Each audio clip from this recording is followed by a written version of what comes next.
ये दिल्ली की भीड़ बता रही है कि मोदी जी जिस तरह से आंधी की तरह आए थे उसी तरह तूफान की तरह चले जाएंगे। पहला रैली हम लोगों ने पटना में किया, दूसरा बॉम्बे में किया और तीसरा आज जो है दिल्ली में हो रहा है। और मैं बता दूं, देश के कोने कोने में जहां भी हम लोग जा रहे हैं वहां जनता का साथ, आशीर्वाद मिल रहा है। आज हम सब लोग एकजुट हुए हैं देश के लोकतंत्र, देश के संविधान, देश के भाईचारा को बचाने के लिए।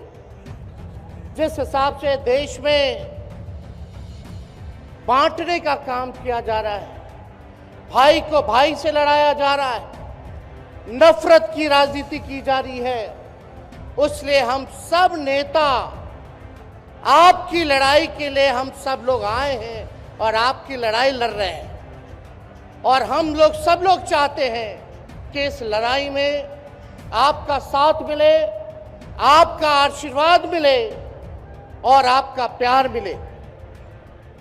जो लोग नारा लगाते हैं अब की बार 400 पार, उनका मुंह है कुछ भी बोलेंगे, लेकिन एक बात तय है, जनता ही मालिक है, आप मालिक हैं और आपको तय करना है कि देश के शासन में कौन बैठने का काम करेगा। आज यहां दिल्ली की जनता से पूछना चाहते हैं, वो लोग नारा लगा रहे हैं, टारगेट फिक्स कर रहे हैं अब की बार 400 पार। ऐसा लग रहा है कि पहले से ही ईवीएम सेटिंग हो चुका है। ये लोग फिर भी आप लोगों से पूछना चाहते हैं कि आप लोग, ये लोग जो नारा लगा रहे हैं, क्या वो सच होगा या वो सत्ता से बेदखल करिएगा? हाथ उठा के बताइए, इनको सत्ता से बाहर करना है कि नहीं करना? आज हम सब लोग देख रहे हैं कि देश में अघोषित इमरजेंसी लागू हो चुकी है। देश में सत्ता में जो लोग बैठे हैं तानाशाह रवैया अपनाने का काम कर रहे हैं, घमंडी हो गए हैं लोग। और आज हम लोग किसी को गाली देने नहीं आ रहे, लेकिन जो आंख से देख रहे हैं वो बताने आ रहे हैं, जो महसूस कर रहे हैं वो बताने आए हैं। सत्ता में लोग जो बैठे हैं, विपक्ष का धर्म बनता है, कर्तव्य बनता है कि उनसे हम लोग सवाल करें।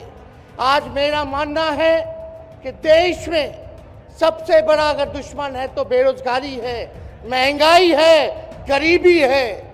आज यहाँ लोग हैं, नौजवान हैं, नौजवानों से पूछना चाहते, बताओ कितने नौजवान यहाँ जो हैं मोदी जी ने नौकरी दिया? हाथ उठा के बताइए। कोई नहीं मिलेगा। मोदी जी ने कोई नौकरी नहीं दी, सब कुछ जो है प्राइवेटाइज कर दिया। और हम लोगों ने बिहार में जब कांग्रेस लेफ्ट इंडिया अलायंस की सरकार थी, 17 महीने में 5 लाख नौकरी हम लोगों ने देने का काम किया। आज किसान तबाह है, युवा परेशान है, लेकिन किसानों से मोदी जी को मिलने का समय नहीं है। मोदी जी मिलते तो प्रियंका चोपड़ा से मिलेंगे, किसानों से नहीं मिलेंगे। अक्षय कुमार को इंटरव्यू देते थे पिछले चुनाव में, इस बार बिल गेट्स को बुला करके इंटरव्यू देने का काम कर रहे हैं। लेकिन किसानों की समस्या कैसे हल होगी ये नहीं बता रहे। किसानों से उन्होंने पिछले चुनाव में वादा किया था कि उनका आय दुगुना करेंगे।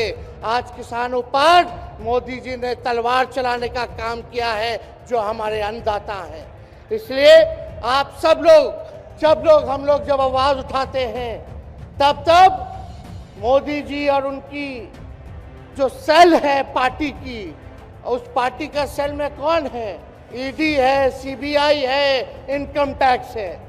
लालू जी को तो कई बार सताया गया, मेरे ऊपर मुकदमा किया गया, मेरी माँ पर, मेरी बहनों पर, मेरे जीजाओं पर, मेरे पिता के जितने संबंधी थे सब पर केस मुकदमा किया। अभी बिहार चले जाइए, कई हमारे नेताओं पे छापेमारी चल रही है, कई जगह ईटी का रेट चल रहा है, आईटी का रेट चल रहा है, लेकिन हम लोग घबराने वाले लोग नहीं।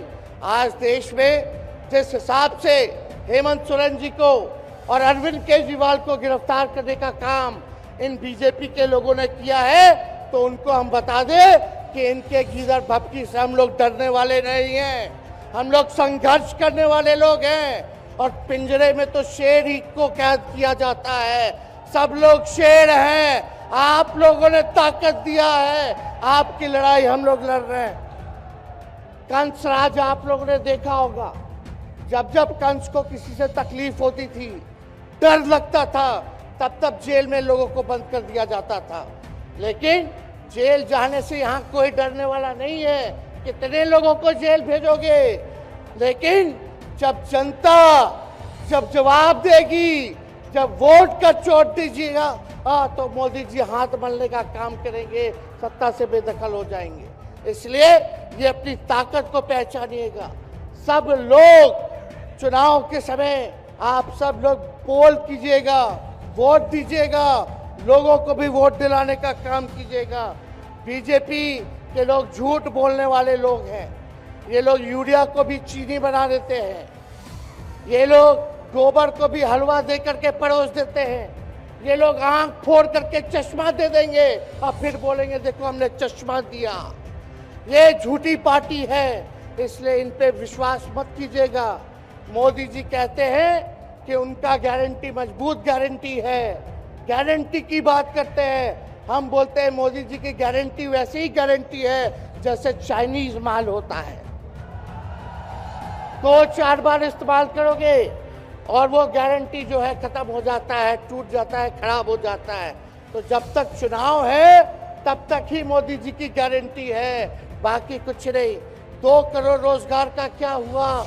15-15 लाख रुपए का क्या हुआ? ये जवाब नहीं देने वाले, लेकिन हमेशा जो है प्रोपेगेंडा चलाने का काम करते हैं और लोगों को भटकाने का काम करते हैं। इसलिए आप सब लोगों को सावधान रहना पड़ेगा। इनके झूठ पे आप लोग विश्वास मत कीजिएगा। और हम सब लोगों ने आज तस्वीर देखा। आज तस्वीर क्या देखा कि आज महामहिम राष्ट्रपति जी आडवाणी जी को भारत रत्न देकर के सम्मानित कर रही थी। मोदी जी आडवाणी जी के बगल में बैठे हुए हैं, राष्ट्रपति खड़ा होकर के सम्मानित कर रहे हैं, लेकिन मोदी जी खड़ा भी नहीं हुए राष्ट्रपति के सम्मान में, खड़ा भी नहीं हुए। इससे पहले भी हम लोगों ने तस्वीर देखी कि राष्ट्रपति पीछे पीछे चल रही हैं, मोदी जी आगे आगे चल रहे हैं। ये हम आप सब लोगों को बताना चाहते हैं कि इनका संविधान पे कोई विश्वास नहीं है। ये लोग नागपुरिया कानून को लागू करना चाहते हैं, आरएसएस के एजेंडे को लागू करना चाहते हैं। इसलिए ज़्यादा कुछ ना कहते हुए एक आंकड़ा हम ज़रूर बताना चाहेंगे। देश में इंटरनेशनल लेबर ऑर्गेनाइजेशन ने सर्वे किया है, उसमें आंकड़े हैं कि आज देश में बेरोजगारों में से 83% युवा हैं। पढ़े लिखे युवाओं में बेरोजगारी लगभग 65% है। ग्रामीण क्षेत्रों में सिर्फ 17.5% युवाओं के पास ही काम है। यानी भारत की आत्मा गांव में 82% युवा आज बेरोजगार हैं और मोदी जी इसके बारे में कोई काम नहीं किया।